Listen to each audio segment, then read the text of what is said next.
military policy, tensions in the Middle East, abortion, homosexuality, pornography, sexual ethics, media, technology, history, and America's godly heritage. We talk about anything that affects your faith, your family, or your freedom. So don't go anywhere, because Point of View starts right now.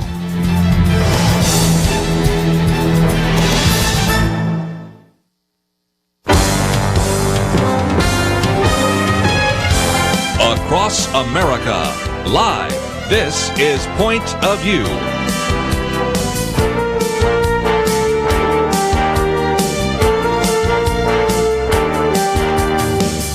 And now, Kerby Anderson. Thank you for joining me today. It is our weekend edition. Penna, Dexter with me, and Kelly Shackelford, no doubt, will be joining us shortly. We have lots to talk about today. Certainly, we're going to give you a little bit of a sense of what is happening in the campaign. Of course, ongoing questions about religious liberty issues. One of those has to do with the commentary that Penna Dexter has posted for us, and we'll have a chance to talk about it. Corporate hypocrisy. Ryan Anderson also talking about the fact that now you've got a federal court saying schools may not provide separate bathrooms based on biology, and so some of the insanity continues in that regard. We'll get into some of the individuals who, as they've stood for common sense, have lost their jobs. So there is just a lot to talk about today. And so, Penna Dexter, let's get into this. Your commentary on corporate hypocrisy is on our website, and I think it reminds us that what's happening in Georgia and North Carolina and Mississippi is an ongoing battle. Well, my commentary has to do with these states and with the companies that are standing up against common sense laws, protecting people in bathrooms and locker rooms from having people of the opposite sex or perhaps pretending to be their gender coming into those bathrooms. And so, and it kind of talks about the hypocrisy of companies who are going to call you a bigot for having that kind of protection, but yet would do business in a country where the laws are draconian against homosexuality. And so this was true of Disney, and this was true of PayPal and lots of other companies. That's what my commentary is about, but it is also interesting.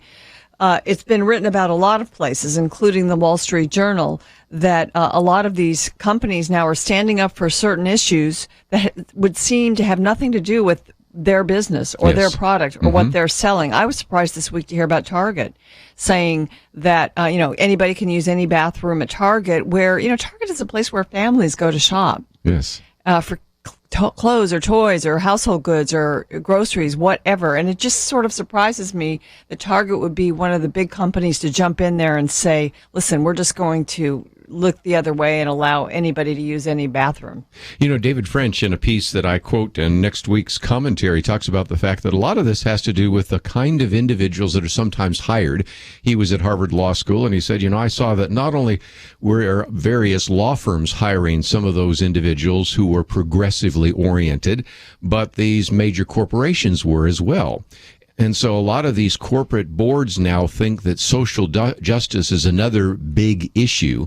And as many people have said to me, and as we open up the phones, I'm sure some others are going to say it as well, if you could even go back 5 years and talk to any corporate board at Target or, perhaps even at Disney, although that's changed earlier, or certainly you have to go back maybe 20 years for Apple, things like that. For some of these, though, this is something, if you had asked them, would you actually provide an opportunity for men to go in a woman's restroom, they would look at you like you've lost your mind. And yet now that's, of course, social justice. And once you start with the idea that social justice is a big issue, and you believe that this is the next progressive argument and civil rights issue, common sense flies out the window. And it doesn't matter if you're working for ESPN, by the way, owned by Disney, whether you're working for Target, or whether, as you point out here, you're Disney on the one hand saying, well, we've really got to stand against what's happening in Georgia. We have to stand against what's certainly happening in North Carolina. But we really don't have a problem about having some of our films produced in, the United Arab Emirates or in Uganda or a variety of other places where it's illegal to be a homosexual. Yeah, and where you can be put in jail for 20 years. I mean, there are some obvious issues of hypocrisy going on. The interesting part, you mentioned some of the companies that have been sort of ahead, I guess you could use that word in quotes, on these rights over the years. But it really, for the most part, seems to have come on very fast. Very true. Very quickly. And, we've gone from saying biological men are not allowed shouldn't be in women's restrooms, That was just a few months ago. Yeah. And now, if you say that, you're a bigot. Yes. Well, and again, a lot of this has happened because of this idea of social justice, which is sweeping through some of those companies.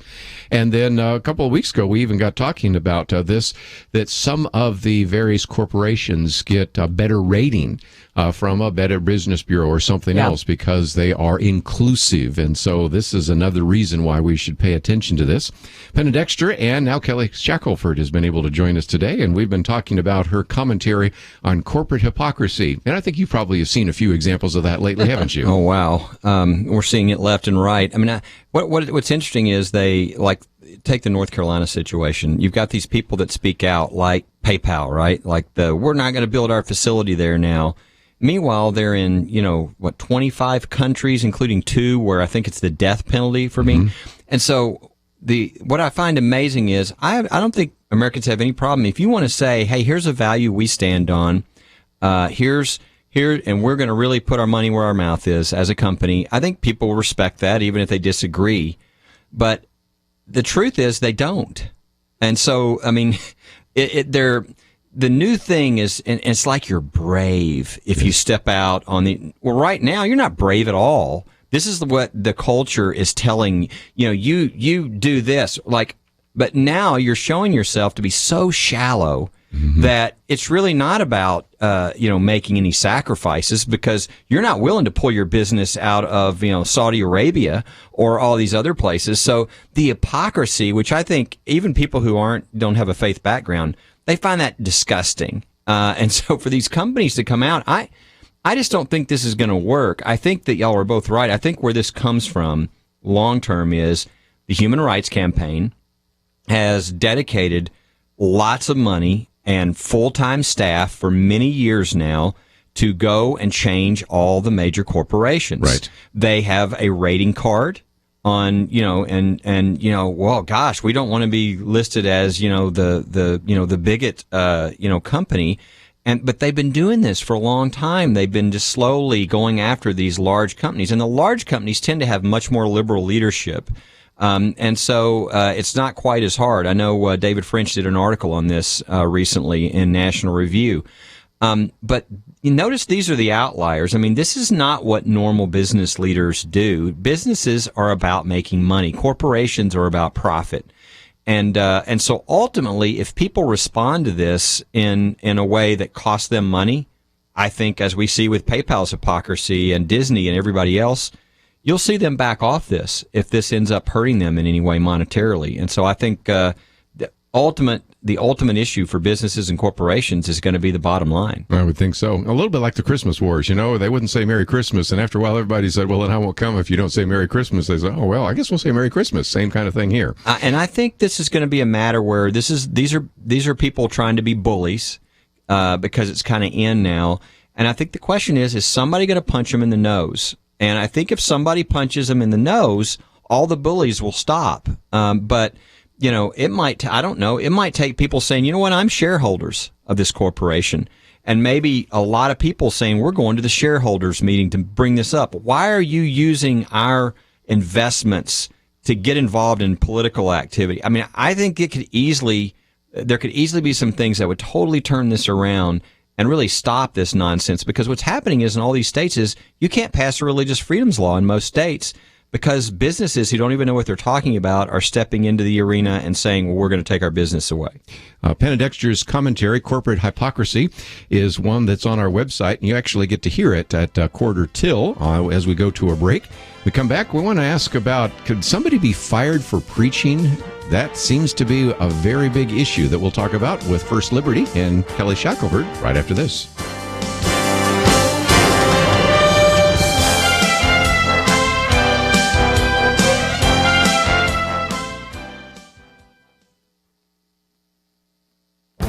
This is Viewpoints with Kerby Anderson. Lots of people lately have been giving their opinion about tax avoidance. The president criticized corporate inversions and told these companies to stop gaming the system. Lynn Woolley says that the recent Panama Papers scandal proves that tax avoidance is the American way. And Merrill Matthews says tax avoidance is patriotic. First, let's start with some definitions. The IRS says that avoidance of taxes is not a criminal offense. It is what anyone tries to do to avoid paying more taxes than he or she might owe. This is different from tax evasion, which is a deliberate attempt to evade paying taxes you owed by the use of deceit, subterfuge, camouflage, concealment, or other means. People spend lots of time and money each year trying to avoid paying more taxes. The scandal of the Panama Papers is that we found out that many of the leaders of other countries who demand high taxes from their citizens used other means to keep from paying those same taxes by setting up offshore accounts. Corporations try to limit the amount of taxes they pay by going offshore. Individuals also try to avoid taxes by using various creative strategies. Daniel Hediger, writing in the Wall Street Journal, reports that most Europeans spend a significant amount of time on tax avoidance by using cash-only transactions, bartering, and using off-the-books accounting. Some are legal, others are not. But the goal is to keep from paying high personal taxes in Europe. Merrill Matthews argues that tax avoidance should be considered patriotic. The federal government is limited to those powers enumerated in the Constitution. Tax avoidance is one way to stop feeding the problem of the overgrown government. Also, tax avoidance might actually force Washington to make the 74,000-page tax code simpler. This is why we can consider tax avoidance a patriotic act. I'm Kerby Anderson, and that's my point of view. For more information about issues covered on Viewpoints, visit pointofview.net. Pointofview.net.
You're listening to Point of View, your listener-supported source for truth. Weekend edition, Penna, Dexter, Kelly Shackelford. And Kelly, you're originally from Tennessee, and I want to welcome a radio station. Actually, it's been on all week, but I wanted to wait till you were here. This is a station from Tennessee. Last week, we welcomed two stations in Kentucky. This one is just a little bit kind of northwest of Chattanooga. I know you're from Nashville, but you know, it's still part of Tennessee, and it's near Dayton, and I've spoken there at Bryan College. And I think next week we're going to welcome one from Nebraska. So anyway, we want to welcome today WSGM. You've probably been listening for a few days, but we wanted to actually acknowledge that, and I just thought I'd wait till Friday when Kelly from Tennessee, at least originally, was here to say he knows a little bit about Tennessee. I'm following the long tradition of Tennesseans, and what is the the mascot for the University of Tennessee? It's the Volunteers. The volunteer state. Why is that? Well, because of the way they volunteered for battle. And then one of those long examples is Davy Crockett. That's right. Who, of course, came to Texas and ended up dying in the Alamo. And so I don't plan to end the same way, but I am in Texas, and I did come from Tennessee. Yeah.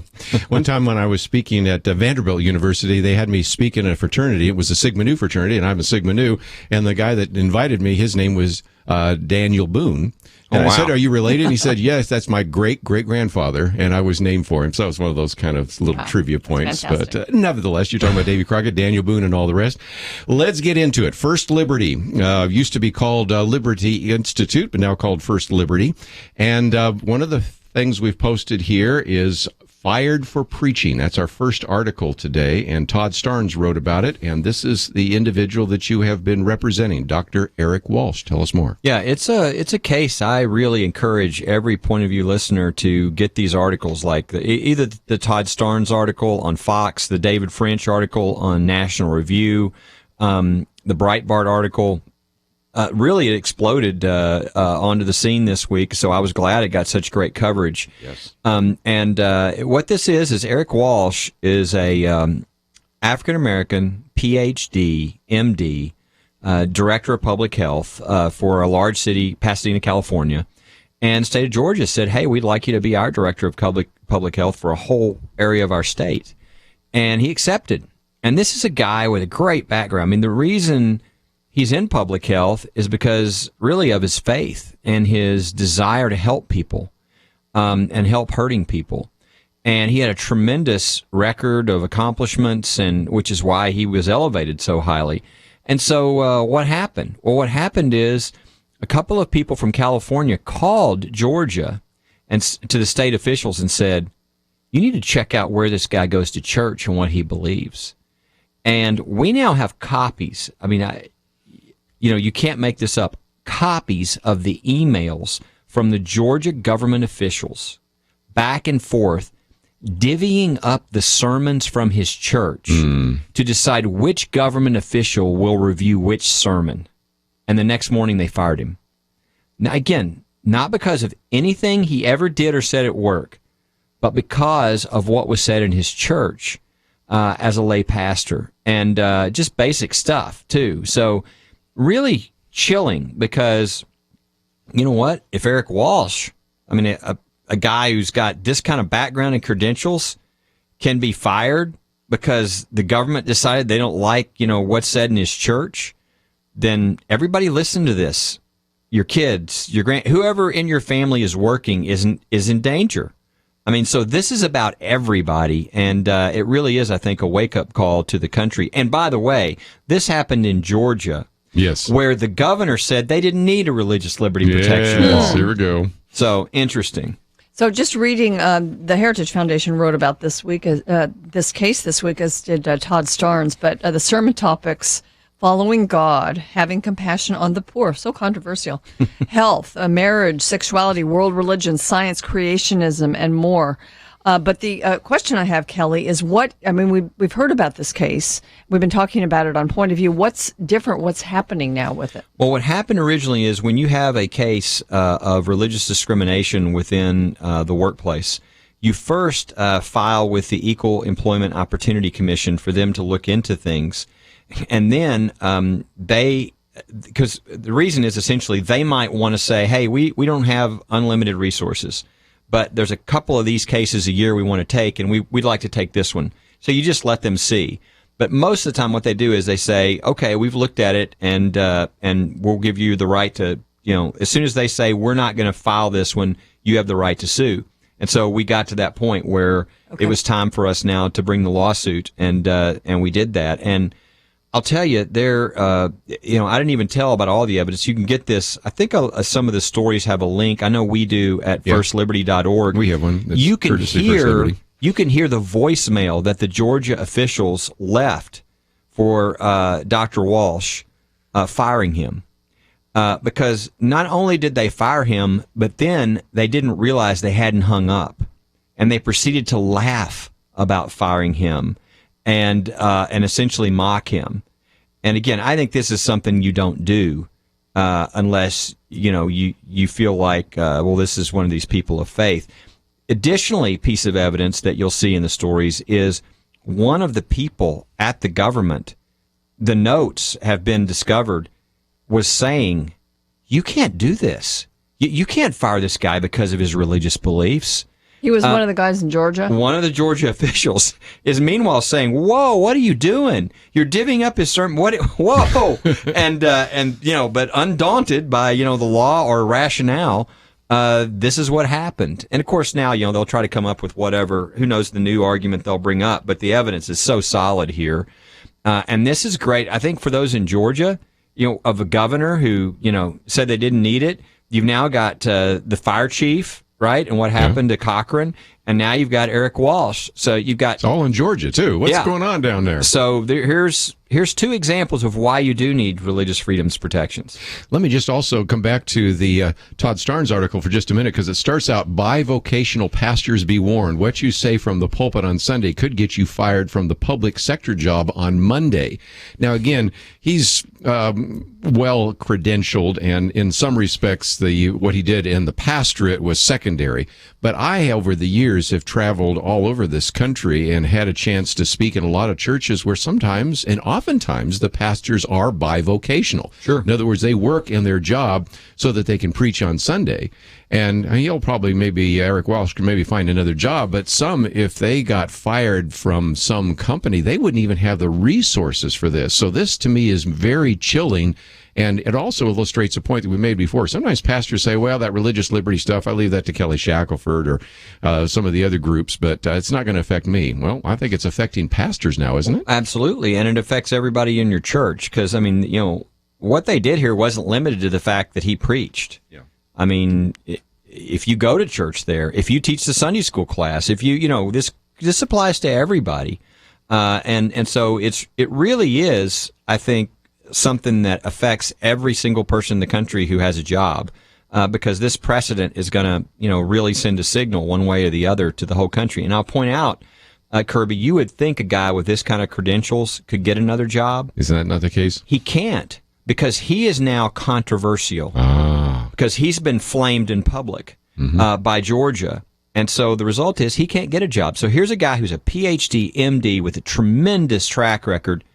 He's out. He can't get a job because these are all public sector jobs. These are all things that would be in the public, and nobody wants the controversy. Very interesting, too, to look back in his history. He was a director of public health in California.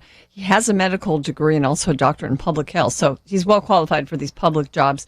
And he was appointed by President Obama to his Presidential Advisory Committee on HIV/AIDS. So he's had a politically sort of correct part of his job and his resume, but that's not helping him right now. No, I mean, you know, it shows he's not that's not good enough. It doesn't matter what he's done for people with AIDS. This group, you know, and especially his group of homosexual activists that say, well, look at where he goes to church, and they say that's wrong. They say that marriage is a man and a woman. We can't have that. People like that cannot serve in public.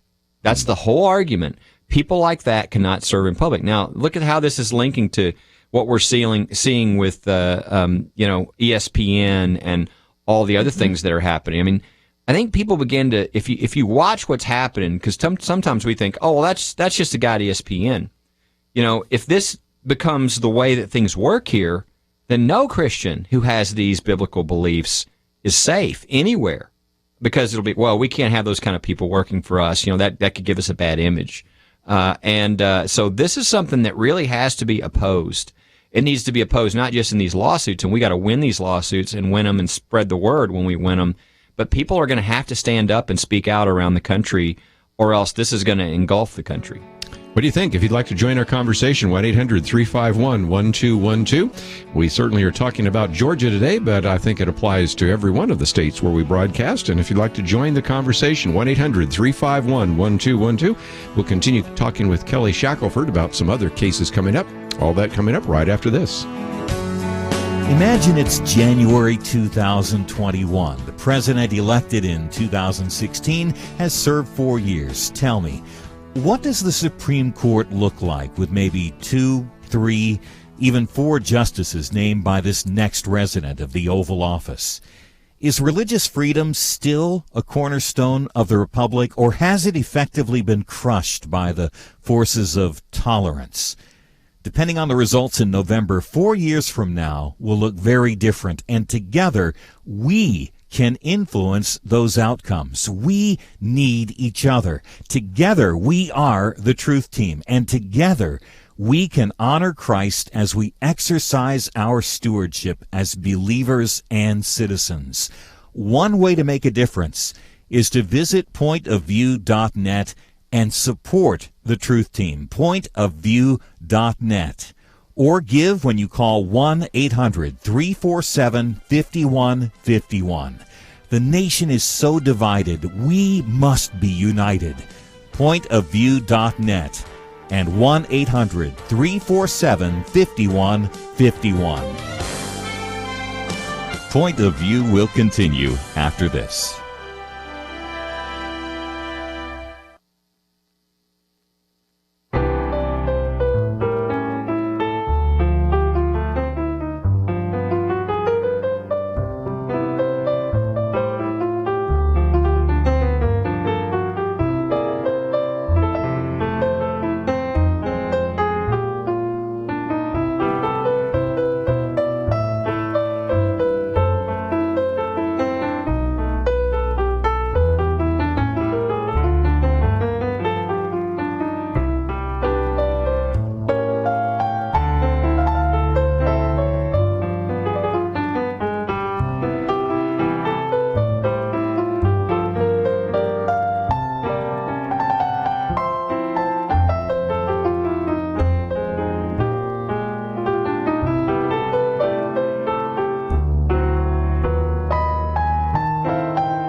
are listening to Point of View.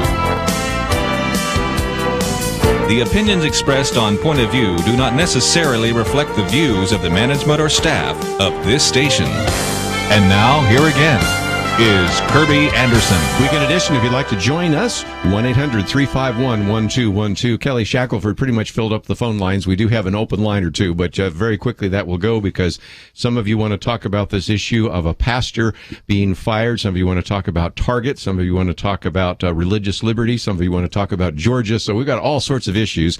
But before I take the first call, Kelly, just to let people know, you've been working on the Eric Walsh case, but there are a couple of other cases that are coming this week, and those are really important prayer targets we encourage our listeners to pray about. Yeah, in fact, I would encourage any listeners who don't get the info to just go to firstliberty.org, and you can sign up. It's free, and you'll get the info. But to tell you, if you're not on that list, you wouldn't know about what I'm about to say, and you won't be told next week. But everybody else will get the info. On Monday, we are filing the briefs in the famous Oregon bakers case. The husband and wife and family who has now lost their business because although they served these two women, they wouldn't do a homosexual or lesbian wedding cake. And they've been fined $135,000. They've been told that they needed to be, quote, rehabilitated, on and on. I mean, it's just stuff you couldn't even make up. And really, they're still getting death threats even to this day. It's been 3 years this has been going on. But for the first time, the appeal is being, the briefs are being filed, and for the first time, the arguments will be laid out. There's never been a legal document laying out all the violations of the Constitution, of numerous provisions, and what really happened here. So people didn't have access to this, and our brief is going to be filed on Monday, and that will make a lot of national press on behalf of Aaron and Melissa Klein. And then on Wednesday is, I think, not just a major argument, but really his history. And that is the Sterling case is being argued at the Court of Military Appeals, which is essentially the military Supreme Court. And this is the case with the Marine who was court-martialed because she had a scripture verse in her personal work area. And the Marine Court of Appeals said that wasn't protected by religious freedom because they didn't consider the posting of a scripture verse to be a religious exercise. And as bizarre as that is, but the good news about all that is we did appeal. They don't have to take these appeals at this court. They took this. And Paul Clement, the number one oral advocate in the country before the high courts, is our lead counsel on the case. And this is going to be, 40 years from now, this is going to be, people are going to be referring back to this case. So literally history is going to occur on Wednesday, and it's a really important case. And I feel real hopeful that the decision that comes down will lay out protections for those who serve in uniform. And really, we can get back to how George Washington founded our military, which was with full religious freedom from the very beginning. So one would think, and I guess this just shows my ignorance about this court, this military court, that this would all be military people that have to defend the Marine. It's a Marine, right? Right. And defend her. But it isn't. You guys are doing it, and then Paul Clement is brought in, and so you've got like the best. And not only that, it's kind of funny because Paul Clement, of course, who's had 75 arguments before the U.S. Supreme Court in the last 10 years. I mean, more than anybody alive. But also on the brief, is Mike Berry, who's our head of military affairs. Mike Berry, who's argued more cases before this court than any of the attorneys around the country. And of course, Mike's been in here a lot on Fridays with us. So you've got these two top attorneys. And the other thing that would surprise you, Penna, is the judges. People would think, oh, well, these must be like, people in the military. No, they're not. They're civilian judges. So a very interesting case and really a part of history. And so I would encourage people, number one, pray for the Kleins Monday and for Aaron and Melissa. This is not only obviously going to affect them, this is going to affect everybody around the country as far as the case. And then secondly, remember on Wednesday morning, early in the morning, 9:30 Eastern, 8:30 Central, and I guess that means 6:30 in the morning Pacific time, you're going to have this major argument going before the highest military court about religious freedom, which will affect everybody who serves in uniform. Well, let's take some phone calls. We'll head out first to Louisiana, KPAE. Ricky, what would you like to add to our conversation today? Yes, Kerby, I just want to emphasize the extreme importance of electing Ted Cruz, because we already seen Donald Trump this past week. Men want to go in the girls' bathroom. Oh, no big deal. He's already fallen back on, I'm going to defend Christian liberty. Well, no, he's already not even elected president yet, as he's already detracting from defense. And it's mostly Christians, the majority, that oppose this LGBT bathroom stuff. I mean, there are some, people that's not Christians, but it's mostly Christians. As one block have to say, hey, we don't want to have that. And Trump's already fallen back on that. And the main thing that really gets me is that, Trump has all said lying Ted, but there's not one, I've never heard anybody say this, not Christian Talk Radio, not Rush Limbaugh, nobody. Nobody has been able to prove one thing that Ted said that he lied on. But yet his followers, which a lot of them purport to be Christian, say, call Ted lying Ted, but they're just like Democrats. I mean, the Hillary supporters, no matter what, she tells them, you vote for me no matter what I do. And the same with Trump. I'm calling lying Ted, but he never lies. That makes Trump a liar, make a liar himself, but yet nobody's ever called him out on that. Like, okay, Trump, he's lying. Give me one lie that Ted has said since he started a political campaign, or even before. Give me one. Nobody can say one lie, Trump or none of his followers. Okay. But they're like Democrats. Like, lying Ted, they just quote what, it's like Hillary and Bernie Sanders. I mean, it's like the Pied Piper, the Democratic Party, the Pied Piper. They say, you vote for Bernie, you vote for Hillary. Oh, yeah, we'll do it no matter what. Same with Trump. You vote for me. He's lying Ted. Okay, he's lying Ted. We'll vote for you. One of the things you had said, you were going to talk about the pastor being fired, but okay, go ahead. Well, the point that Ricky made at first, I think, is the really interesting one about Donald Trump, because I was a little surprised to hear him say, oh, no, it's fine for people to go in any bathroom they want. Since he's the anti-PC guy out there, I thought he would have said, this is ridiculous. Safety and security should be supreme here, but he didn't. I was just shocked about it. And that's the third article we've posted here, so we hadn't gotten to that yet, but Ricky started us off in that direction. I think it's something that hasn't been covered very much, but is out there now, and I wonder how many people are paying attention. I thought Cruz's comment was really well done, and it really did show one of the stark differences between the two, as one who's a conservative and one who's clearly not a conservative. Because Cruz said, look, I've got 2 daughters, and I don't want grown men walking into little girls' rooms. And the idea that grown men are allowed to walk into little girls' rooms is insane. And I think that's a much more consistent position for a conservative than, North Carolina's made a mistake. They should have just, let it happen. And I'm just like, I was with Penna. I was like, I didn't expect that answer. That is really, that's why we posted an article about it. That is the ultimate. That's political correct so much that your brain is slipping out of your head.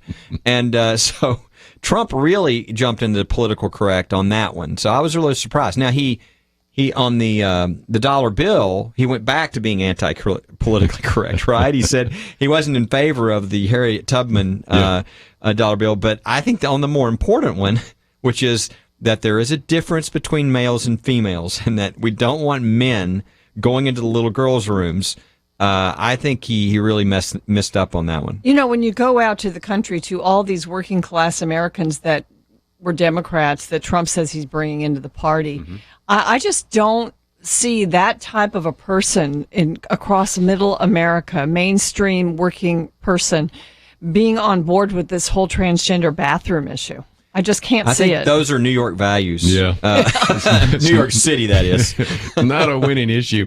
Let me get to another phone call real quickly here. Georgia and the Good News Network. Teddy, what would you like to add? Yes, I'm Teddy, and I'm from Georgia. I'm ashamed to say that. Starting to feel ashamed to tell you I'm from Georgia. I thought we had a Republican governor, but there's no Republican in him. And also, I want to say this. The love of money is the root of all evil. And all these corporations, all they can see is money. So what we need to do is quit watching ESPN, quit going to Target, and let's start boycotting them like they're boycotting us. I don't know why this means money to them. Yeah. Most Americans are not on board with this. Well, I think it will mean money if they do that. I know a lot of people. I've seen a lot of people that say they're not going to Target anymore. I think it has to be. The thing is, there's so many of these popping up that I think there has to be a focus on one at a time. Right. So that I think if they see that this is costing Corporation A money and now it's costing Corporation B money, I think then it'll affect all the other corporations. But we obviously, you don't want to take on, it's kind of like American Family Association, who's great at boycotts, but they are very good at focusing. Right. They don't say, let's boycott everybody, right? They focus in on a target and say, let's make an example here to let people know. We've got enough to show that maybe Target's the one that everybody's going to have as their target. Pun intended. We'll be right back.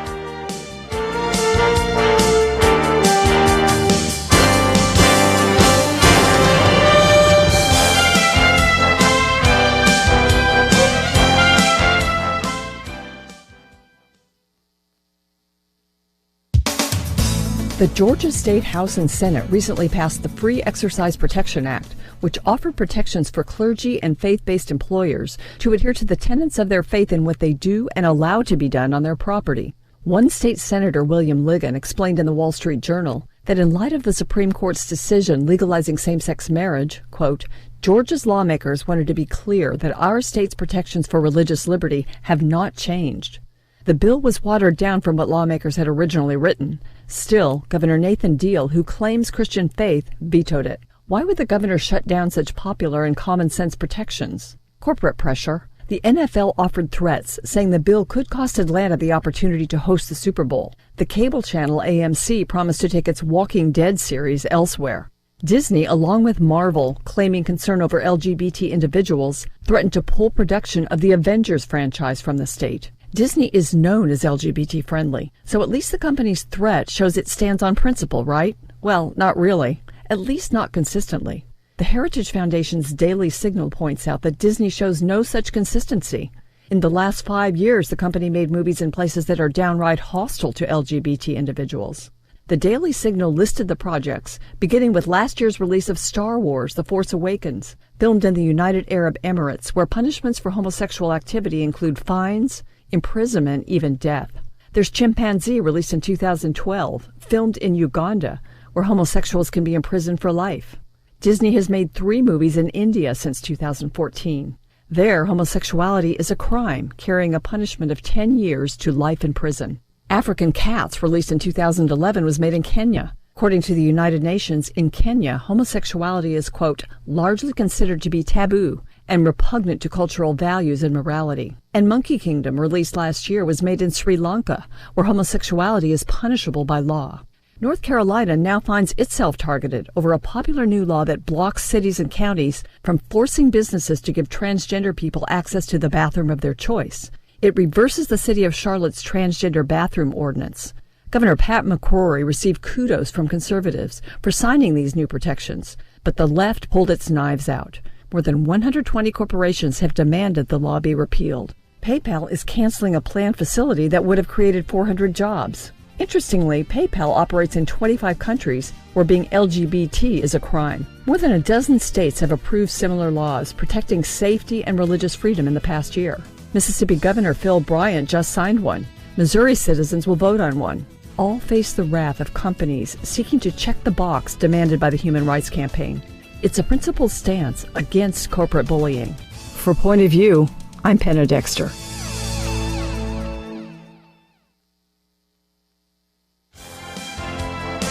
Now, back to Point of View, your listener-supported source for truth. If you'd like to join our conversation today, 1-800-351-1212. Penna Dexter, Kelly Shackelford. Let's head to South Carolina this time. Mike, what would you like to add to our conversation? Hey, Kerby, I appreciate everything y'all do. The Target issue, and I'm a parent. I have a daughter. And I know that if my daughter goes in the little girl's room at Target and she's exposed or assaulted or anything else, I'm definitely going to file suit against Target. And I see the suits also expanding into, like, if the state allowed it or they passed a bill to allow it, suing the state as well. So I think you're going to see a lot of lawsuits once things start happening. And wouldn't it make more sense to have a law that prevents that rather than one? Almost every law is written as a reaction to something. We know this is going to happen. We know sooner or later somebody's going to take advantage of it. If you don't, I've got a couple of articles here from individuals that have already been starting to take advantage of this that seem to be predators. And so we know it's going to happen. So couldn't we actually prevent that from happening? Well, that's what North Carolina did. Yes. And it just seems to me that the moment they did, then they're vilified by every corporate board in the country, it seems like. Kelly? Yeah. No, it's exactly right. I think we've seen there's one example already where you had a man going into the women's with a phone recording, or maybe was it a dressing room or anyway, they were recording women.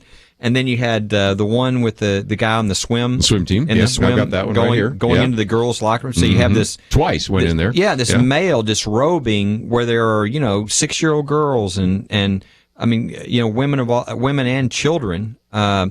It's it ought to be simple, right? I mean whatever your situation is, whatever your physicality is, that's the restroom you go in for a lot of reasons. Mike, go ahead. If the money is what matters to these corporations, I think taking it away from them and lawsuits and stuff like that, and you're talking about the couple, the bakers, who didn't want to bake a cake, but yet you have these rock stars and companies that they can say, okay, well, I don't want to go there because you don't see things my way. Yeah. I mean, what is the difference, There isn't. It's supposed to be allowed on both sides. Yeah. That, Bruce you have that Springsteen freedom. is allowed to exercise his conscience and say, I'm not going to play in North Carolina, but Aaron and Melissa Klein are not allowed to exercise their conscience and say, I just really don't want to use my creative process for baking a cake and making a wedding ceremony for you. Yeah, I think Target. I think the bigger monetary hit on Target is not waiting for the lawsuit to happen. I think the bigger monetary hit is going to be just right now. I mean, publicity. I'm hearing a lot of people, and it's like we were talking. It's a little easier with Target because there are similar stores. There are other places that people could go, and they already had sort of made their stake in the ground by saying, for instance, the Salvation Army wasn't allowed to do their bell ringing at Christmas out front of their stores, and then Penna was saying that they don't have the boys and the girls section in the toys anymore. About a year ago, I think it was, they said they put a policy out there, and I've noticed it in the Targets, where the boys' clothes are not allowed to have like a more of a masculine display, and the girls' clothes and toys would not be shown as girls' clothes and toys with pink and all of that.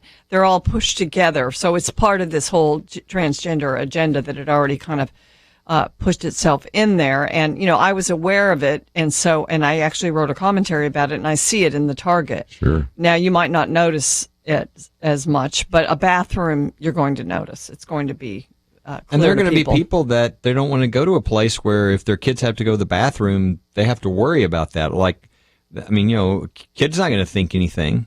And so if they go to the store and they have their girl there, they don't know, if the girl's going to walk off at some point and go to the bathroom, and if there's going to be a man that goes into the bathroom. So, I think it'll very easily change some behavior around the country as far as where people go to shop.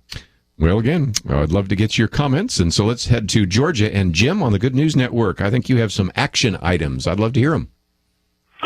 Yeah, it occurs to me that if these businesses think that it's in their purview to intrude on the legal status, the legal points that affect the safety of a whole lot of people, then those people ought to be able to intrude on the businesses that are doing this. It occurs to me that if somebody were to set up a well-advertised website that would have the name and telephone number of the chief executive officer, the chief finance officer, the chairman of the board, and the investor information telephone numbers of each of these businesses that are trying to bully their way into state politics, and if the CEO, and preferably if you can find it, not the corporate telephone number, but But if you can find it, the telephone number that rings on his desk. Now, I don't His have cell that, phone. but for those of you that want a phone number, I'm going to give it to you in just a minute because you're reading my mind. But I will give you the 800 number for Target and guest relations, okay? So I can give you that one right now. But I've been thinking about whether we could post a few of those, just so if you wanted to express your opinion to Disney or to PayPal or to Target or whatever. And since we're talking about Target, does everybody have their pen? You ready to go? Okay, the guest relations number at Target is 800-440-0680. Again, 800-440-0680. And you can express your opinion. I hope you will do it in a gracious way. But another thing that I know some people have begun to do is go to the local Target and express their opinion. And the answer you will get is, well, that's a corporate policy. Well, that's fine. At least you've let them know. And, of course, eventually I would imagine those local stores will get that information back to the corporate headquarters. But if you want to talk to corporate headquarters, use that number, and that will give you a chance to express your opinion. Any thoughts? Yeah, you're getting ahead of me here, and I'll let that one go. But let's go on to the NCAA.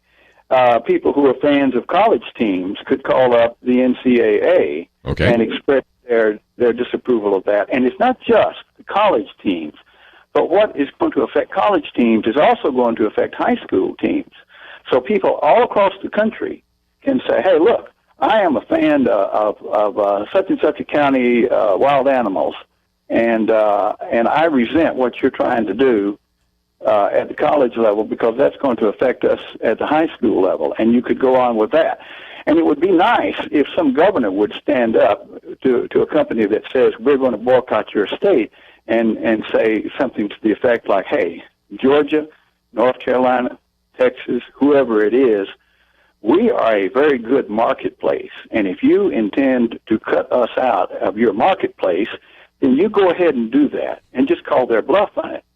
And then with the NFL, Georgia and North Carolina and Texas and plenty of other places have some NFL teams.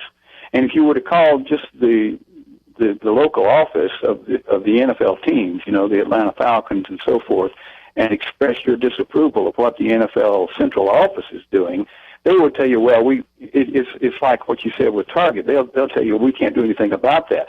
But if their phone lines get whelmed, you can be sure that word will get back to the central office, and the central office might say, maybe we should confine ourselves to sports and making money off of sports, including the states where we have teams. Very good.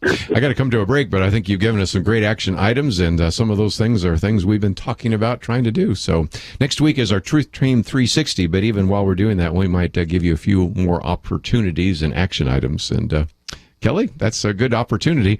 You know that so often we say if they don't see the light, maybe they'll feel the heat. That's what it's going to take. I mean, I do think this is being decided now in the near future in our country, and now is the time for people to let their voice be heard, to speak out in the different ways they can to these different stores in a respectful way, but in a way that they know it's going to cost them business. Let's take a break. When we come back, we'll continue this conversation, but we'll also talk about will Donald Trump get enough delegates to win on the first ballot or not? We'll be right back. Is it just me, or does this year's election seem more contentious than ever? Even Christians are divided between which candidate to support, but one thing we must agree upon is the need to pray together. Each and every one of us must be on our knees asking God's mercy. Who is the right one to name the next Supreme Court justice, or 2 or 3? Honestly, I don't know, but God does, and we must petition Him to act. Point of View has created its own campaign in the midst of the presidential campaign, Pray, Organize, Vote. We want to remind you of things to pray about. We want to help you educate fellow believers and get them out to vote. Sign up today at pointofview.net. Click on the banner, Pray, Organize, and Vote. The future of America is at stake, and God's people are called to be good stewards of our votes.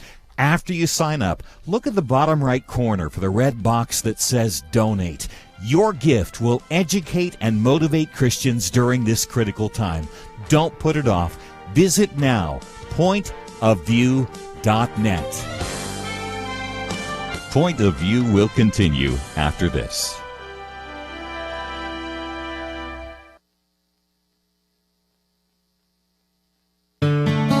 I just thank God for y'all. I listen to you every day, truly. I wanted to thank y'all for everything you do each day to inform Christian families and our community about the things we can do, and just the way you're so informative. I listen to you daily and love you guys and appreciate you so much. God bless you, Kerby, for keeping this show so on track and for the decades of wonderful help to this nation that Point of View has been. We're all big fans of your work, and we pray that God will just prosper it.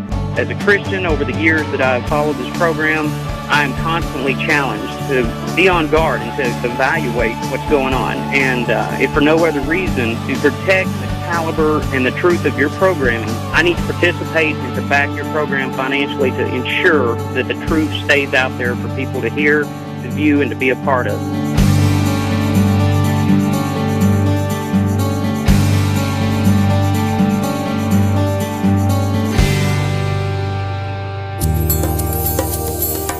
This is Point of View Radio.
Hi, this is Kerby Anderson. You know, each day we take on the tough issues and provide a biblical perspective to them. The topics we cover are wide-ranging. Apologetics, theology, prophecy, creation and evolution, intelligent design, marriage, family, child-rearing, the millennial generation, trends in society, politics, economics, business, religious liberty, the Constitution, public policy, foreign policy, military policy, tensions in the Middle East, abortion, homosexuality, pornography, sexual ethics, media, technology, history, and America's godly heritage. We talk about anything that affects your faith, your family, or your freedom. So don't go anywhere, because Point of View continues right now.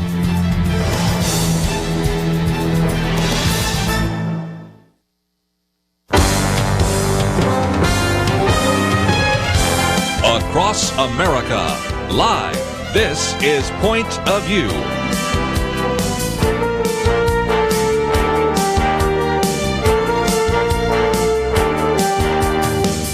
And now, Kerby Anderson. Second hour today, it is our weekend edition. Penna, Dexter, Kelly, Shackelford. And if you'd like to join our conversation, we have for a while had a full line. And if you called and got a busy signal, that's because all the lines are full. But actually, we have an open line if you'd like to jump in real quickly and grab that.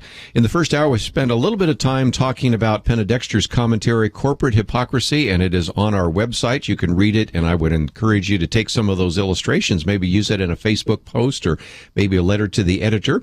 We talked with Kelly Shackelford about the first article we've posted here, Fired for Preaching, and really encourage you to follow what is happening right now with Dr. Eric Walsh. And we talked a little bit more about a couple of the other cases that are coming out this week. And, of course, a lot of the calls lately have been about Target opening up women's bathrooms and changing rooms to men and how to respond to some of that. And so let's go back to some of those phones and pick them off real quickly. In Texas, KAVX. Dave, I think you have some suggestions on what we might do. Yes, sir. Can you hear me? I sure can.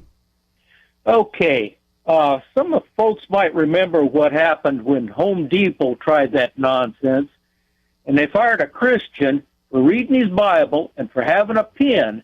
Well, it turns out the LGBTs had a rally, and they were wearing Home Depot insignia and marching around, and they were allowed to do it. But they fired this guy, and we all got together. And I remember we signed a petition online. You could go online. It took them about 2 years before they figured out, hey, you know what? These Christians are serious, and we ain't making as much money.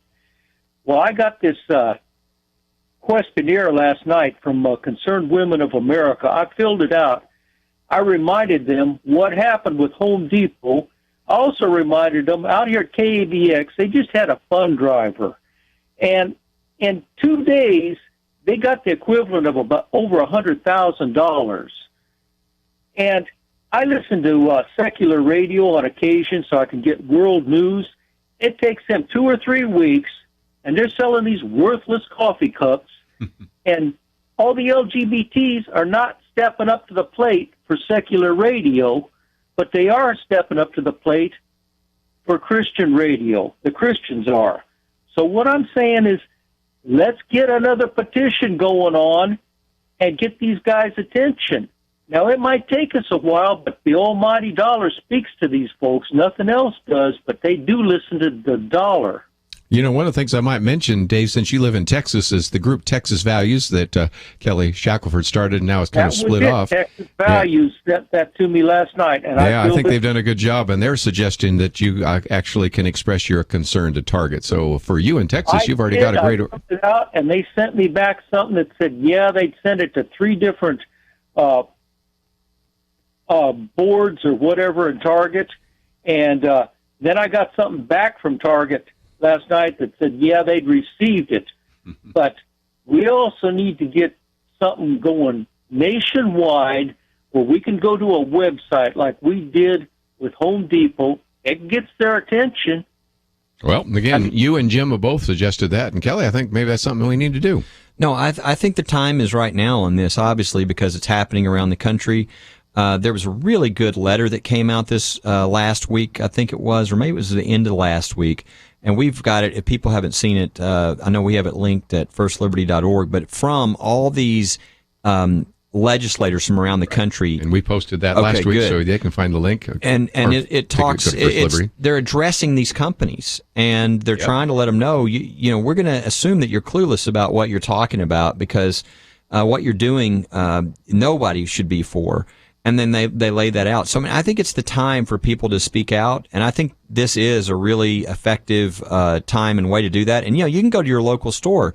Like we're talking about Target. You might go into the local store and say, can I speak to the manager or whoever? And you might go and say, hey, you know what? I really like you guys and your local guys, and I know you didn't have anything to do with this, but would you at least pass on to your superiors that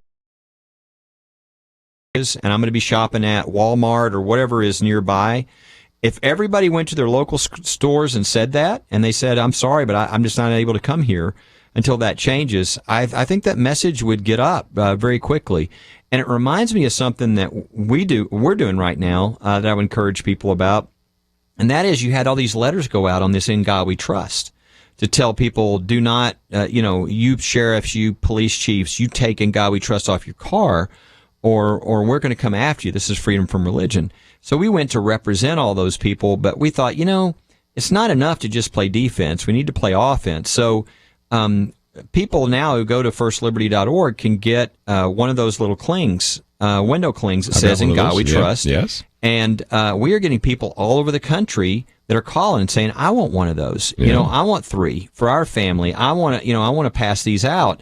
And what's happening is the result of what they have done is actually boomeranging. And so In God We Trust is now being displayed much more than before. And I think that's how we've got to respond to these things. Penna, your thoughts? Yeah, that's awesome idea. And, I kind of, I resonate with the idea. You're going to get Target people saying, why are you picking on us? There's lots of other companies that have the same position, but to pick one that everybody knows, it's sort of family oriented, and say, listen, this is stupid. Walking in the store, I think, is an awesome idea. I remember the porn battles. Yes, I do. In the 80s and 90s, where people would go to local convenience stores and just say, this is at eye level for my kids. Well, that worked. That really did work. So families going to a place like Target and just saying, this is common sense, safety and security. Let's keep it the way it's been. It's worked very well to have men's rooms and women's rooms. It's worked fine. Why are we changing it? And it really, these things do have impact if people speak up. I think of the story, for instance, of Omni Hotels, who I bet a lot of people have forgotten, but I know we around the table remember. A good guy by the name of Bob Rowling, a billionaire, right, who owned Omni Hotels, but it was a Christian. Yeah. But finally sat down with some people and said, you've got pornography in your hotels. And so you don't know who is at the top of these different, somebody who's probably not involved in these decisions could be reached. And when they are, all of a sudden something pings in their soul and they're going to go, well, I got to look at this. So Bob Rowling was told by his people, this is going to cost you a lot of money. And he said, I don't care. I don't care. Because they pulled out the television sets and the pornography. Yeah. And he had to go buy new television sets. It cost him a lot. But Omni's doing pretty well. Yeah, I think God well. took care of Omni Hotels. And so I think that sometimes we think, they're not going to listen to me or whatever. I think they will. And I think the question is, are people going to speak up? Let's take one more phone call before we take a break. We'll head out to Georgia. Jacob, what would you like to add to our conversation today? Kerby, I really do thank you and thank your guests with all that they are contributing to the freedom for Christians. I'm very upset with Governor Deal in Georgia. I have voted him into office. I have got African Americans to transition over to vote for him because he promised that he was a Christian. He said this, and I think it's making me want to scrutinize these candidates, especially like with Donald Trump right now. He's getting wishy-washy. He's saying different things, but he ain't standing behind them. It's just like with this transgender thing. Let me put you on hold. We've got a break, and I think we'll still keep your cell phone there because I want to hear a little bit more about what you have to say. Jacob with us in Georgia. We'll continue our conversation with him right after these important messages.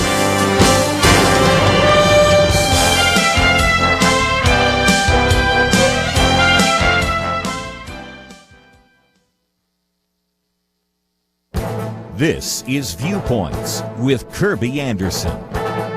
You know, lots of people lately have been giving their opinion about tax avoidance. The president criticized corporate inversions and told these companies to stop gaming the system. Lynn Woolley says that the recent Panama Papers scandal proves that tax avoidance is the American way.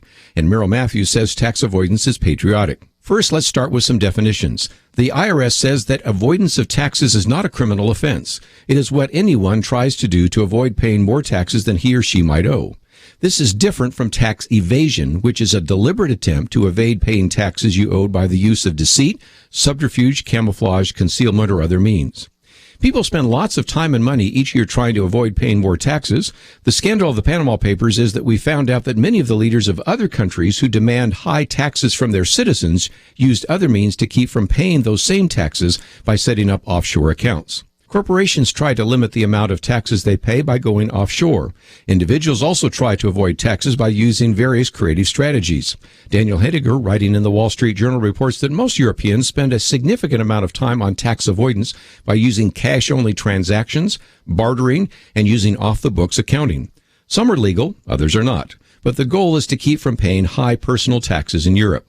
Merrill Matthews argues that tax avoidance should be considered patriotic. The federal government is limited to those powers enumerated in the Constitution.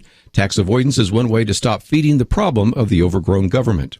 Also, tax avoidance might actually force Washington to make the 74,000-page tax code simpler. This is why we can consider tax avoidance a patriotic act.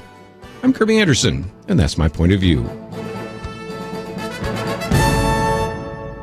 For more information about issues covered on Viewpoints, visit pointofview.net. Pointofview.net.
You're listening to Point of View, your listener-supported source for truth. Weekend edition, Penna, Dexter, Kelly, Shackelford with us. We have Jacob on the line. By the way, again, if we don't get to all your phone calls, it's because the lines have been jammed today. But Jacob, you still with us? Would love to hear the rest of your comments. Yes, I was saying that we must really scrutinize what Donald Trump is doing because he has become very wishy-washy. I read something, I heard something that he don't believe a baby in the womb has citizenship or that he is a person has, and this is not what he first started off with.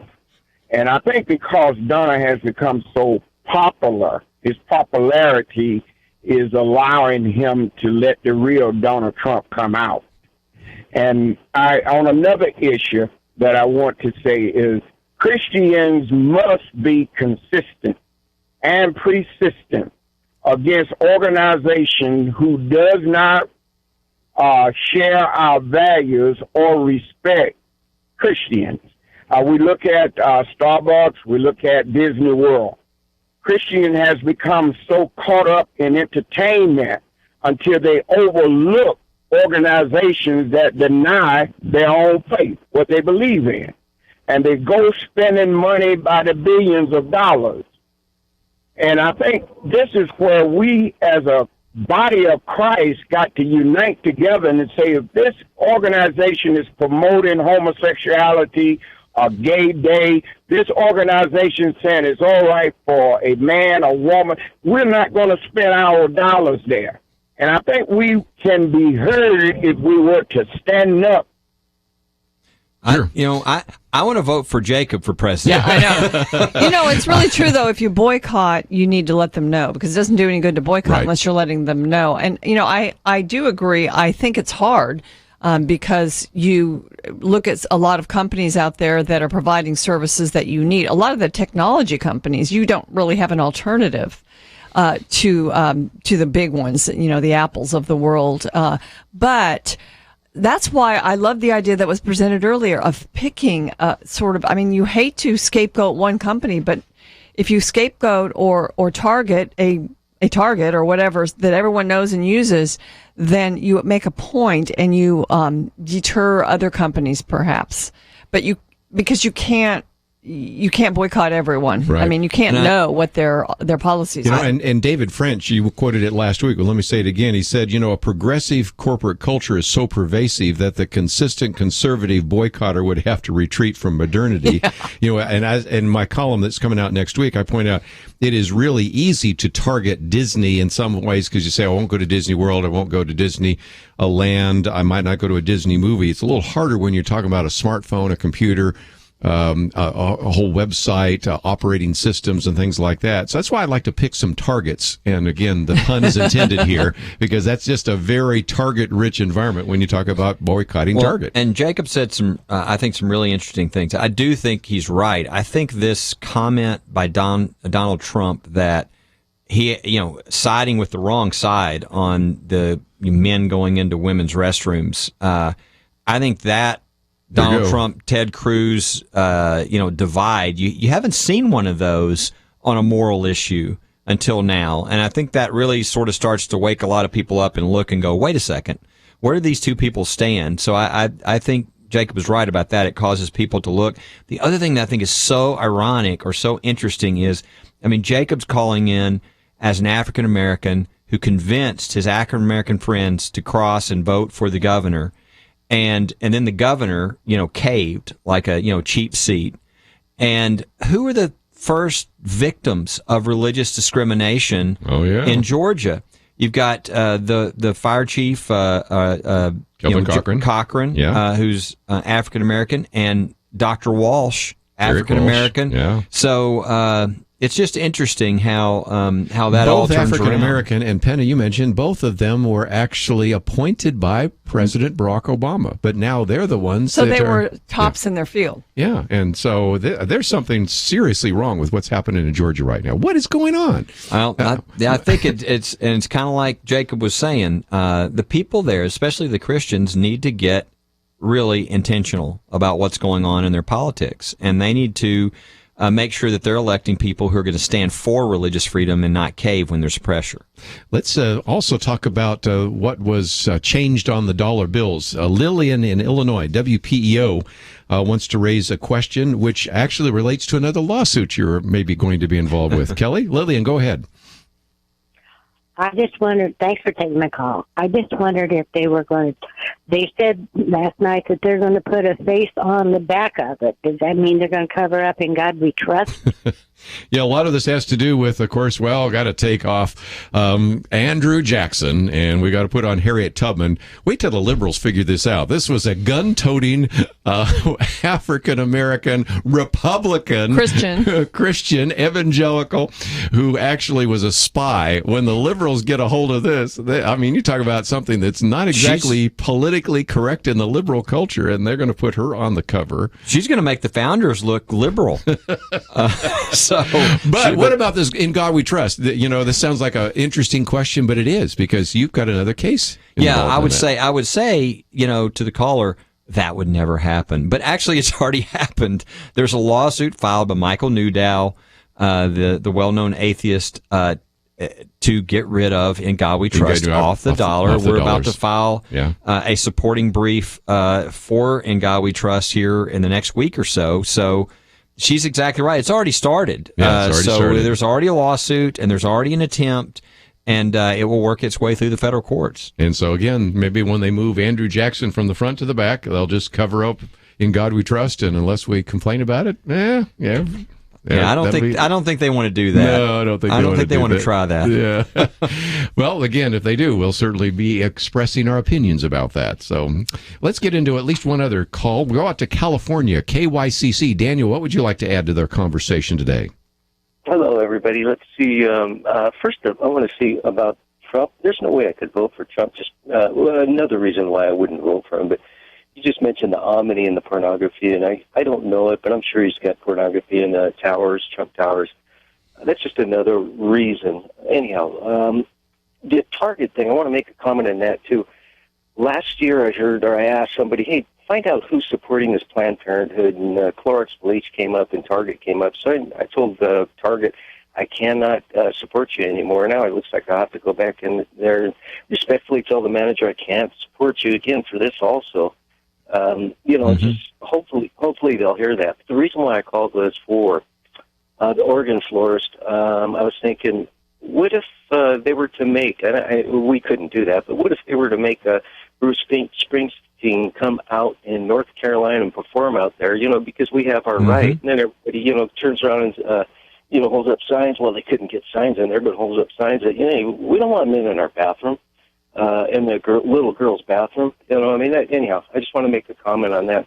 No, that's a good comparison because a lot of times what they say is oh, they're denying service. No, they're not. I mean, for instance, in this case, Aaron and Melissa Klein, they served bakery to this lesbian couple all the time. They knew. Yeah. It was when they asked them to participate in their wedding, and that's the thing. It's not. It's an artistry. I mean, the making of a cake, the how they decorate and especially if you ever talk to Melissa about how she throws her heart and really tries to make that cake connect to that couple, that husband and wife. That is just like telling an artist like Bruce Springsteen, we're going to force you to come and do a concert. I mean, I think almost everybody realizes that is just, you don't do that in the United States of America. Those are creative people. Yeah. And he said the florist, because that's Barronelle Stutzman. That's right. In Washington. Mm-hmm. And again, she had homosexuals working for her, but she just couldn't actually do a plus floral these arrangement. clients were good friends. Good friends. So, I mean, in each one of these cases, we're not talking about people that are bigots or unfriendly. They're as gracious and creative and certainly as community spirited as any ones that you possibly can imagine. Well, but they're the ones that are being vilified right now, not Bruce Springsteen. No, and I would say if listeners have never seen Aaron and Melissa Klein or never seen some of these people, they're like, we've got a video, for instance, of Aaron and Melissa Klein. It's only 4 minutes long, but you can see their heart. You can see who these people are, and you recognize immediately what's going on. One of the neatest things, I think, every time I have heard Aaron and Melissa speak, and even on the quick video we did for them, you'll find them saying at one point, would we do it again? Sure we would. Whatever the cost we have to pay, because the cost that our Savior paid is so much more. And look at what he's given us. And this is their heart, ultimately. And I encourage people, get those kind of videos, share them with other people, because the more people that see this and understand this, I think the more of a uniting we'll see around stopping this kind of thing. Let's take a break. When we come back, I do want to spend just a little bit of time talking about the campaign. Will Donald Trump win the nomination on the first ballot? What if that does not happen? What are the possibilities of, say, a Ted Cruz winning on the second ballot? We'll look at some of the numbers, and we'll take some more phone calls right after this. This election has been one of the most divisive in history. Even close friends have been driven apart because they dared support the wrong candidate. Jesus said the world would know his disciples by how they love each other. I'm asking you to do something today as a sign of unity. Step up and support the Truth Team at Point of View Radio so we can be a beacon of truth in 2016 and beyond. America needs Christians to be informed and as unified as possible, applying God's wisdom to civic life. Point of View can be a key part of a successful mission. Visit pointofview.net. Make a difference by giving as generously as you can, or call us 800-347-5151. Our next president will likely appoint at least 2 Supreme Court justices, maybe even more. We need each other, and I believe that we need Point of View, and Point of View needs you to invest in the mission. Please join us today, pointofview.net. and 1-800-347-5151. Point of View will continue after this.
You are listening to Point of View.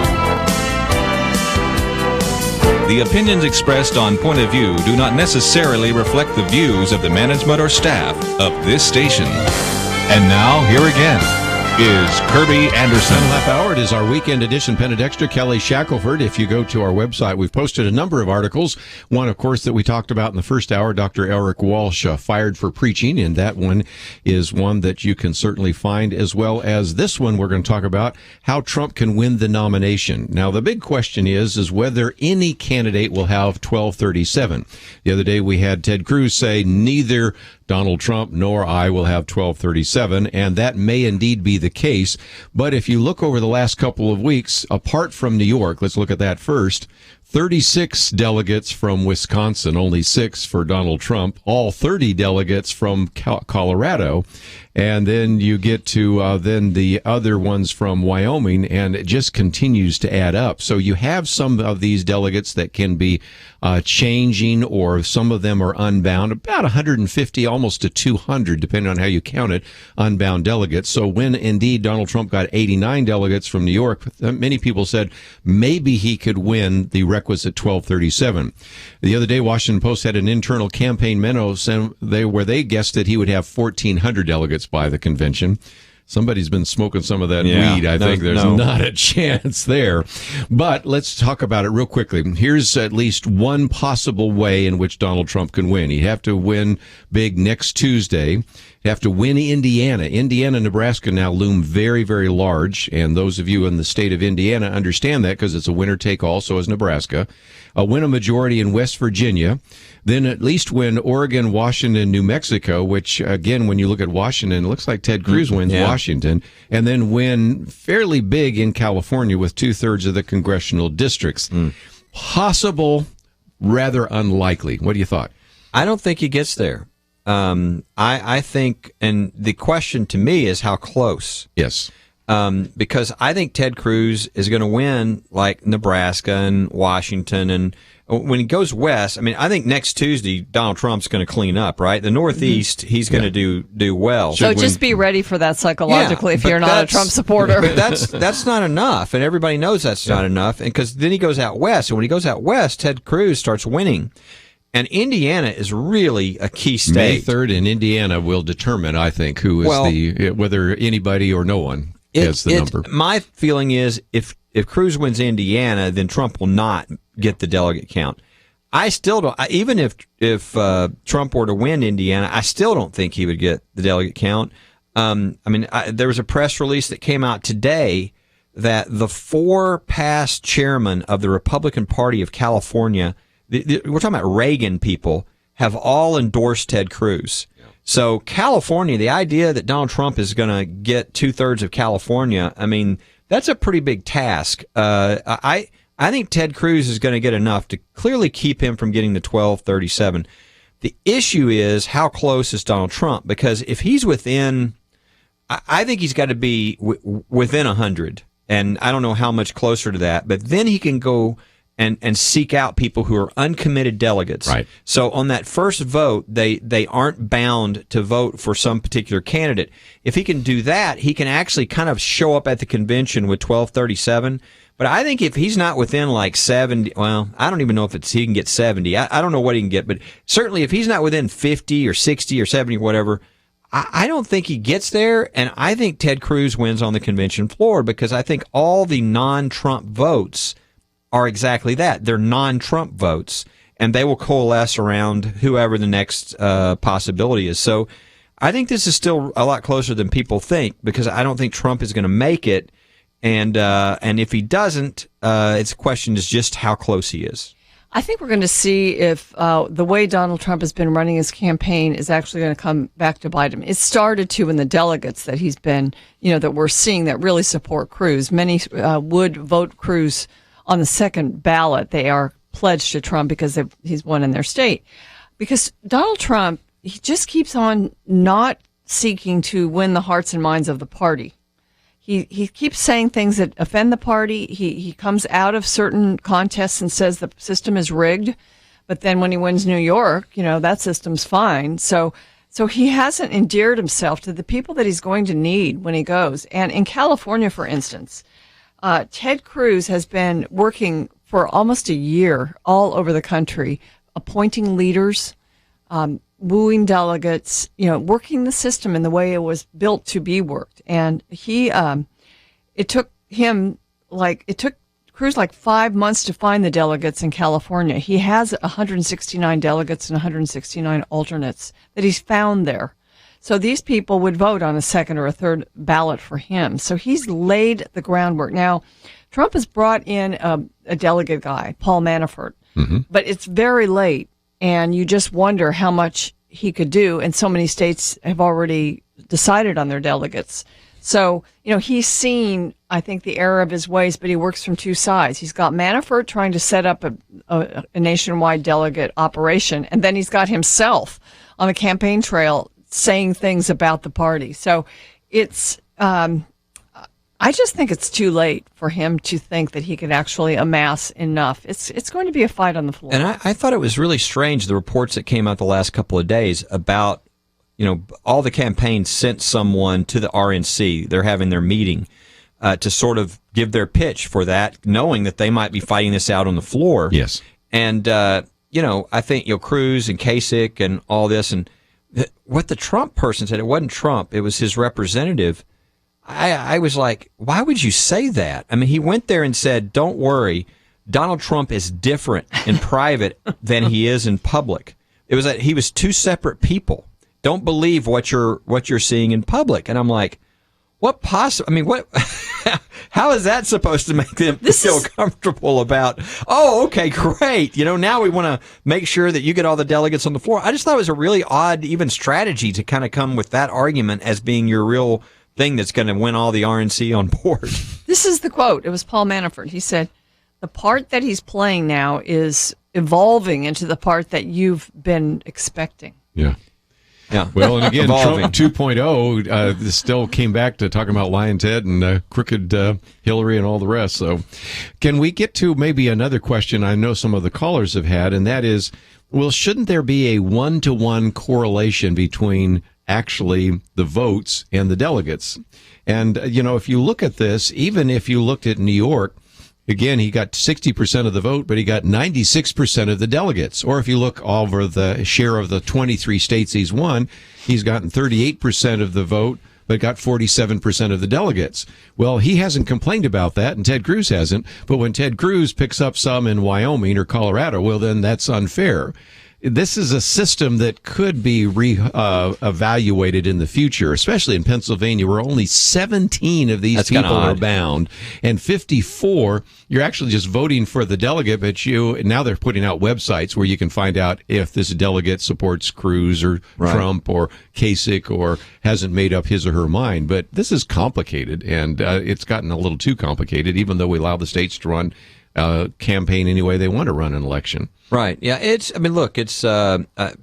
some states it's winner take all, right? And in some states it's proportional, and we allow states to make those decisions. And so really it's sort of a system of federalism. It is. Where we're letting the decisions be made closer to the people, to the grassroots. So ultimately, if you're against it, and what I keep saying is it should just be popular vote. I'm like, that is not our system. Our system isn't popular vote. I mean, number one, that would be a democracy. We're not a democracy. We're a republic. We have an electoral college that represents a combination of popular vote and respecting the power of the states. Each state has its own sovereign entity. And so that's why electoral votes is not, if we went by popular vote, Al Gore would have been president. There you go. So, people say a lot of things that I wonder if they know what they're really saying. I don't really know. So few people really get involved that I think they don't like. I think all three of us could resonate because we've all been delegates to state conventions, and Kelly has been to the national convention. But local delegates, if you are involved, they come from all walks of life. They come into their party. They work, even during non-election years, and then they show up at their precinct meeting, and then they go to their county meeting. And the system's a little different in every state because every state creates it, but they work hard. They offer themselves as delegates. A lot of times they're elected, and that's the democracy part of it. They are elected. It's not like they're appointed by party leaders. Right. Maybe in some places there's more party involvement in it, but they become, they go through a process that's been set down by the states. So to say it's rigged is really not the right descriptive term. Yeah.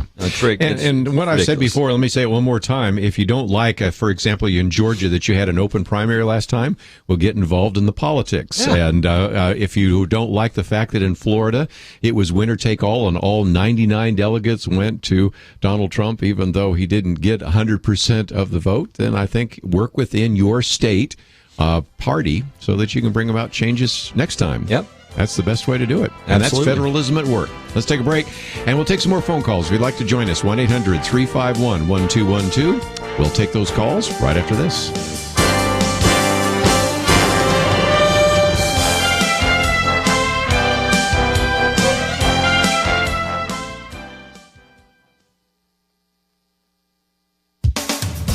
The Georgia State House and Senate recently passed the Free Exercise Protection Act, which offered protections for clergy and faith-based employers to adhere to the tenets of their faith in what they do and allow to be done on their property. One state senator, William Ligon, explained in the Wall Street Journal that in light of the Supreme Court's decision legalizing same-sex marriage, quote, Georgia's lawmakers wanted to be clear that our state's protections for religious liberty have not changed. The bill was watered down from what lawmakers had originally written. Still, Governor Nathan Deal, who claims Christian faith, vetoed it. Why would the governor shut down such popular and common-sense protections? Corporate pressure. The NFL offered threats, saying the bill could cost Atlanta the opportunity to host the Super Bowl. The cable channel AMC promised to take its Walking Dead series elsewhere. Disney, along with Marvel, claiming concern over LGBT individuals, threatened to pull production of the Avengers franchise from the state. Disney is known as LGBT-friendly, so at least the company's threat shows it stands on principle, right? Well, not really. At least not consistently. The Heritage Foundation's Daily Signal points out that Disney shows no such consistency. In the last 5 years, the company made movies in places that are downright hostile to LGBT individuals. The Daily Signal listed the projects, beginning with last year's release of Star Wars: The Force Awakens, filmed in the United Arab Emirates, where punishments for homosexual activity include fines, imprisonment, even death. There's Chimpanzee, released in 2012, filmed in Uganda, where homosexuals can be imprisoned for life. Disney has made 3 movies in India since 2014. There, homosexuality is a crime, carrying a punishment of 10 years to life in prison. African Cats, released in 2011, was made in Kenya. According to the United Nations, in Kenya, homosexuality is, quote, largely considered to be taboo and repugnant to cultural values and morality. And Monkey Kingdom, released last year, was made in Sri Lanka, where homosexuality is punishable by law. North Carolina now finds itself targeted over a popular new law that blocks cities and counties from forcing businesses to give transgender people access to the bathroom of their choice. It reverses the city of Charlotte's transgender bathroom ordinance. Governor Pat McCrory received kudos from conservatives for signing these new protections, but the left pulled its knives out. More than 120 corporations have demanded the law be repealed. PayPal is canceling a planned facility that would have created 400 jobs. Interestingly, PayPal operates in 25 countries where being LGBT is a crime. More than a dozen states have approved similar laws protecting safety and religious freedom in the past year. Mississippi Governor Phil Bryant just signed one. Missouri citizens will vote on one. All face the wrath of companies seeking to check the box demanded by the Human Rights Campaign. It's a principled stance against corporate bullying. For Point of View, I'm Penna Dexter.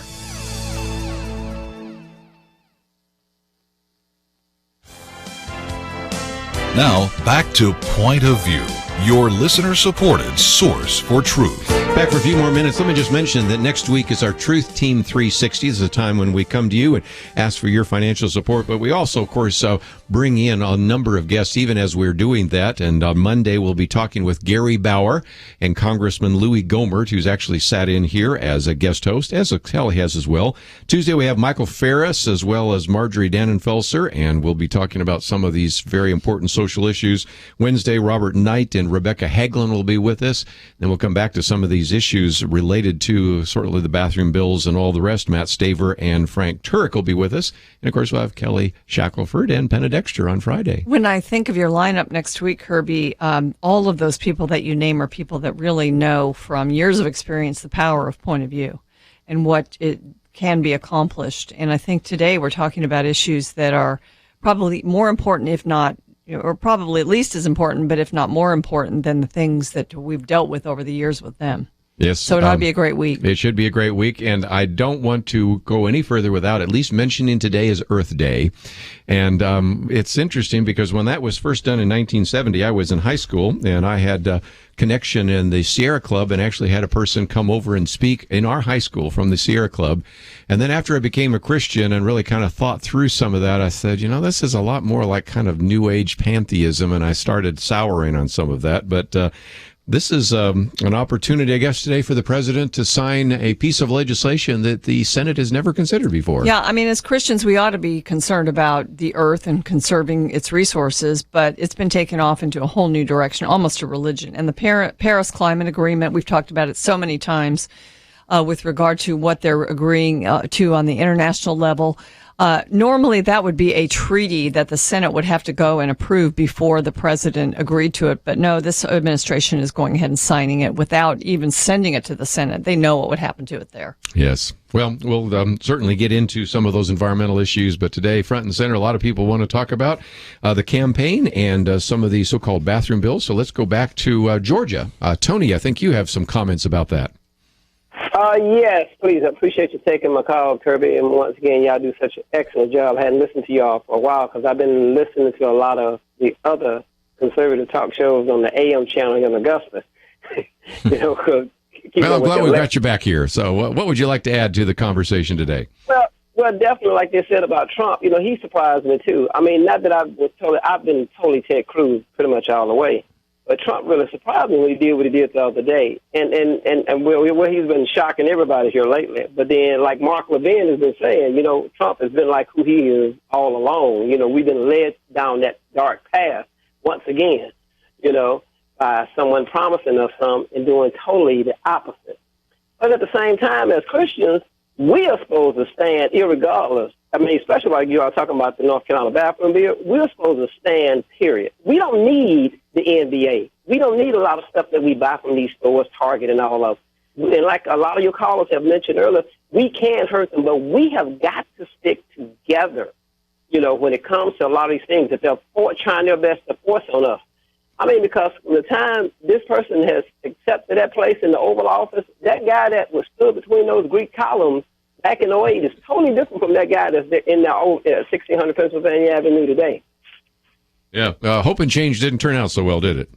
Exactly. Because we are definitely feeling it, especially with what's going on with United Healthcare right now. Yeah.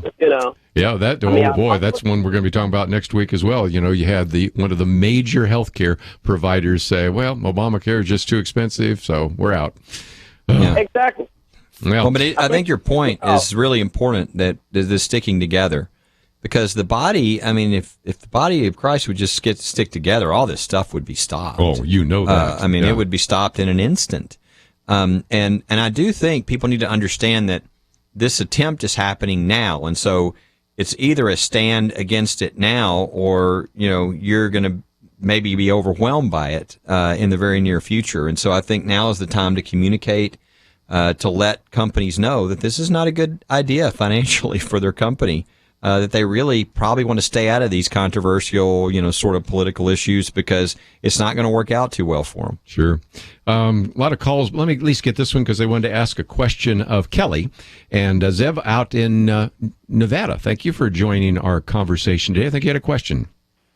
Yeah, I was just wondering what Kelly's thoughts were about a Democratic vote and just counting up all the votes. Because he said we are a Republican in that regards, or a republic. But I was just wondering what his opinion was, if, maybe we should change it. Okay. I think it's up to each party, right? I mean, because these are not government entities. These are political parties. They're private associations. And so they can run things how they want. And if people don't like it, they can say, we don't need you. I mean, Abraham Lincoln did that. That's how the Republican Party started. And so I think and it sort of goes to the same concept of a lot of the parties, like, they really have, as a part of their system, the laboratories of democracy, right? Every state, gets to sort of figure out how they want to do it, how they want their process to work. But there's a process in each case. Now, if it was just me, and I'm not necessarily in favor of a one approach top down, but if that was our only choice and there was going to be one approach and it was going to be in every state, I would, if I was, the king of the Republican Party and I had to pick one, I would say number one, I would think it should be a closed primary. I don't think it makes any sense to have people who aren't in the party coming in and by floods because their race is boring and deciding they're going to impact somebody that they don't even agree with. Number two, I would say it should be proportional. In other words, I don't really see why, you should get 30% of the vote and get all the delegates. That doesn't make any sense. And so there are some things like that I would do to make it, but I like the caucus approach too, which is totally different, right? Mm-hmm. Because that's people who are really committed, people who are going to study, who take that very seriously, who it's not a huge percentage of the population, but so I like that too, but I would definitely have a closed primary, and I would have more of a proportional representation if I was doing it myself. Let me just mention too, we're going to have a conversation in the future with Randy Barnett. He's got this new book out, Our Republican Constitution. I've already looked at the book and heard his interview with Hugh Hewitt, and it will get us into this idea of what difference is between a republic and a democracy, and how we've really strayed dramatically from where the framers are. And again, you can probably put in a small room the number of individuals that would hold to those ideas of Kelly Shackelford and Hugh Hewitt and Randy Barnett and some of the others. So you're going to get a chance to hear what I think should be the dominant philosophy in law schools right now. One of the places we went way off is when we had the popular election of our senators. Yes. We didn't used to elect them. No, that's true. The state legislature elected them, which made them much more beholden to respecting the states they came from. And so anyway, there are a lot of brilliant things that our founders did that we don't pay attention to, but fortunately, one of the ones that's still left is the electoral vote, which includes not only the popular vote, like how our House is laid out, but includes the way the Senate approach is. Even whether you're from California or Rhode Island, two very different sized states, you get two senators. Because the idea of each state being this laboratory where they can try different things, that sort of competition of ideas and approaches is something we really believe in. And so I love that our electoral process and electoral votes are mapped after both our House and our Senate. It's a combination. It's not one. It's not a democracy only, like as the founders would say, a mobocracy, but it's a Republican form of government. Just about out of time. Let me mention again, we have the link to firstliberty.org, and that's where you can find out about some of these very important cases. Of course, our website, pointofview.net, and next week is Truth Team 360. I want to thank Andrew, Catherine, and Shamila for their help behind the scenes. Have a great weekend. We'll see you back here on Monday.